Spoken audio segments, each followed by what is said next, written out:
Olá, este é o Correspondente Médico. Lembrando que você também pode participar usando a hashtag Correspondente Médico. Bom dia, doutor Fernando Gomes. Bom dia, tudo bem, Lu? Tudo bem, vamos trabalhar. Hoje eu falei primeiro, viu? É isso aí, vamos nessa. O nosso primeiro tema de hoje é sobre o pedido de uso emergencial de um medicamento para tratar a Covid-19.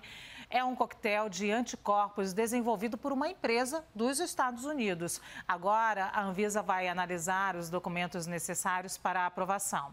Essa avaliação pela agência pode ser feita em até 30 dias. Doutor Fernando Gomes, como é que esse coquetel de anticorpos funciona e age no organismo, hein, doutor? Lu, você pode imaginar o seguinte, quando a gente toma uma vacina, nós estimulamos o corpo a produzir anticorpos e dessa forma combater o coronavírus. Aqui, no caso, a gente já começa trabalhando com anticorpo pronto, feito em laboratório. Então, de uma forma bastante própria, liga essa substância, essa proteína, a proteína spike do coronavírus, que é aquela coroinha que vai grudar na célula e por isso ele consegue entrar dentro do organismo e você então bloqueia a propagação da doença.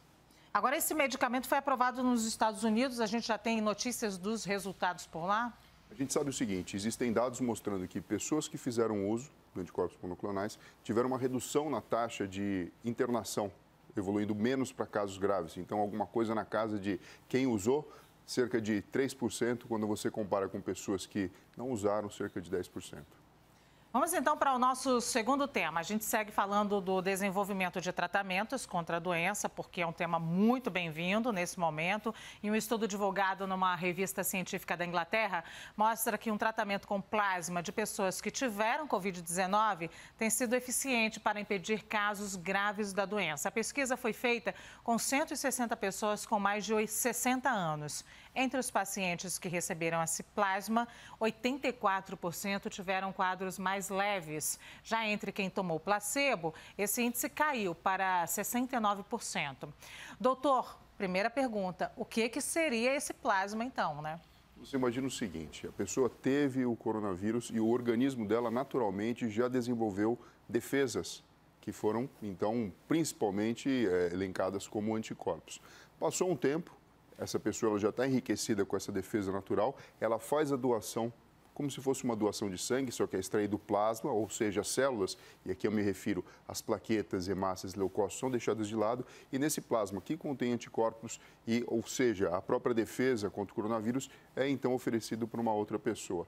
De modo que a gente percebe pelos números que houve um impacto, ajudando então na própria evolução da doença, tendo uma redução de casos moderados e graves. Literalmente, eu estou tirando um anticorpo do outro e colocando em mim, é isso?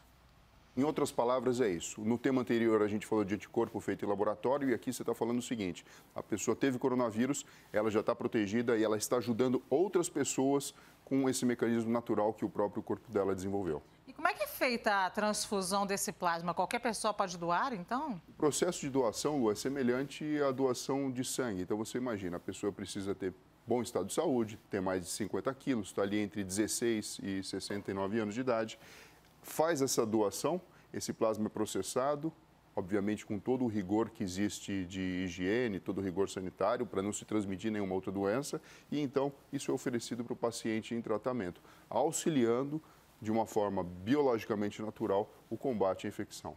Doutor, vou aproveitar e fazer uma pergunta aqui do Bacelar, que veio pela nossa hashtag Correspondente Médico. Ele diz assim, tive Covid há 8 meses e fiz um exame dias atrás e ainda tenho muitos anticorpos. Queria saber qual é a diferença dessa imunidade e a imunidade da vacina. O que a imunidade da vacina produz é a indução de anticorpos para aquele elemento, entre aspas, artificial, que também lê como coronavírus, para que a pessoa possa combater a infecção. Agora, o estímulo mais poderoso que uma pessoa pode ter para combater o coronavírus é o próprio coronavírus. Então, se ele já teve a infecção e ele conseguiu produzir os anticorpos neutralizantes capazes de bloquear a entrada do vírus novamente naquele processo todo da instalação da doença, ele então está protegido naturalmente. É lógico que aqui cabe aquela discussão que, enfim, é nossa preocupação. E as variantes, como é que funciona?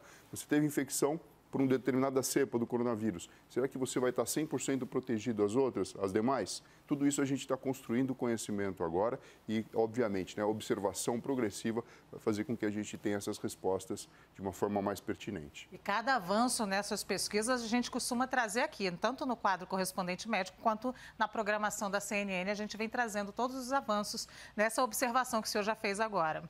Vamos para o próximo tema. O Ministério da Saúde incluiu na lista de prioridades da vacinação contra a Covid-19 pessoas que vivem com HIV e têm idade entre 18 e 59 anos. Com isso, essas pessoas entrarão no grupo de quem tem comorbidades como hipertensão, diabetes. Segundo o governo federal, será possível reduzir o impacto da pandemia nesse grupo, especialmente em relação ao risco de hospitalização e óbito. A medida garante que todos os adultos com HIV sejam imunizados. Doutor, há alguma contraindicação para pessoas que têm HIV tomarem a vacina?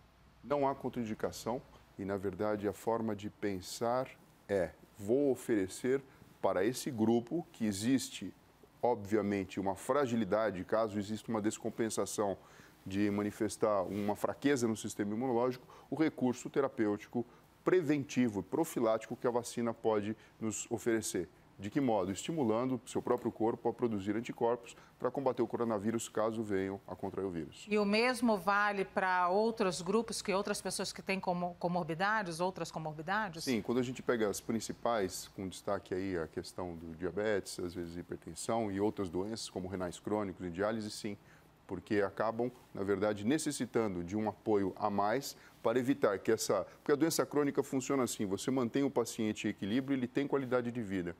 Mas existem coisas que precisam ser feitas, são cuidados universais para esses grupos. Então, qualquer coisa que possa representar um desequilíbrio pode levar a manifestação pior da própria doença de base, que a gente chama aqui de comorbidade ou doença associada, e do próprio coronavírus. Agora, eles têm que comprovar a doença? Como, doutor? Isso, você pode comprovar com um documento mostrando que o paciente, a pessoa é portadora do vírus ou até mesmo com as suas próprias receitas de tratamento. Então, assim, precisa comprovar, né? Porque a ideia é que a gente faça a coisa muito correta e muito certa para todas as pessoas necessitadas. E quando que esse grupo será vacinado, doutor Fernando Gomes? Então, provavelmente em breve, né? A gente não tem uma data exata, conforme for progredindo, a gente chegar no grupo de idosos mais jovens, né? A partir de 60 anos, então o outro grupo começa a ser vacinado. Não está longe, tá? A gente só tem que ter paciência e entender que é um passo a passo e a gente fica sempre torcendo, esperando que chegue mais vacina e que a gente possa acelerar todo esse processo.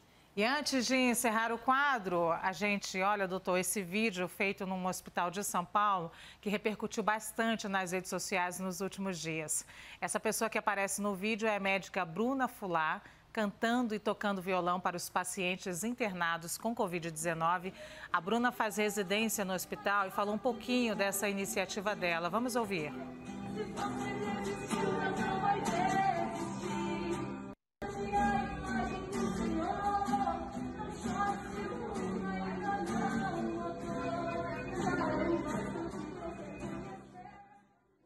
Eu queria trocar aquela sinfonia dos aparelhos por uma música, algo que trouxesse esperança, algo que trouxesse uma nova mensagem. Né? Vocês não estão sozinhos, nós estamos lutando junto com vocês, existe uma esperança e a minha motivação foi essa. Eu queria honrar a minha equipe naquele momento, que vem vindo de dias tão difíceis. E também representar as famílias, né, dos nossos pacientes que estão internados. Eu queria levar aquela sinfonia de esperança para eles. Doutor, que cena incrível da Bruna, muito bonita a iniciativa dela, mas a gente fica emocionado do lado de cá. Como é que isso pode ajudar em um momento tão delicado que a gente está vivendo, hein? Olha só, Luciana, eu fico realmente boquiaberto de verificar. A gente que estuda medicina, história da medicina, você sabe que no passado a música ela sempre foi utilizada como forma terapêutica, né? Até hoje em dia existe um curso superior chamado musicoterapia. Aqui, espontaneamente, a residente pegou e fez a sua manifestação artística e desafiou, na verdade, a sinfonia dos aparelhos. Porque, para quem já passou por uma UTI, sabe, na verdade, que é um ambiente em que aqueles apitos todos e alarmes fazem com que a gente não consiga nem sequer descansar. Tanto o pessoal que está precisando de tratamento e está ali internado, como também toda a equipe médica. Então, é um desafio, né? Na hora que você coloca a música, você convida todo mundo, de uma forma até mesmo involuntária, a mudar o padrão mental, o padrão de sensação, de emoções, e a gente sabe que isso impacta no cérebro de uma forma muito positiva.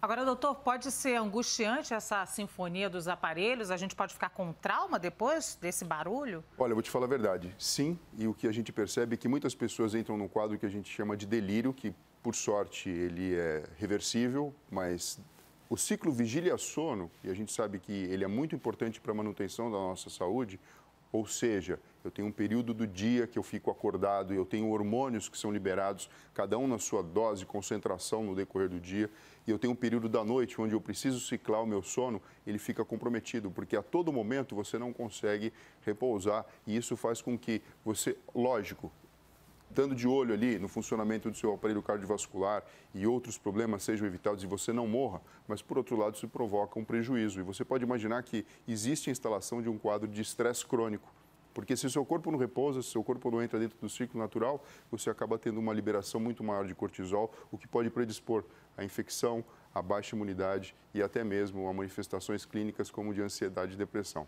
Agora, doutor Fernando Gomes, hoje de manhã, quando eu acordei, eu li uma notícia que me deixou emocionada e queria trazer aqui para a gente. Eu não me lembro nem qual foi o local que eu li a notícia, mas a notícia era... pessoas estavam mandando cartas para o hospital e essas cartas eram lidas para os profissionais de saúde no sistema de som do hospital. Cartas para que eles tenham ânimo, para que eles caminhem. Qual é o efeito também desse ânimo para vocês que são profissionais da saúde também, esse apoio de quem está de fora? Olha, isso é fundamental.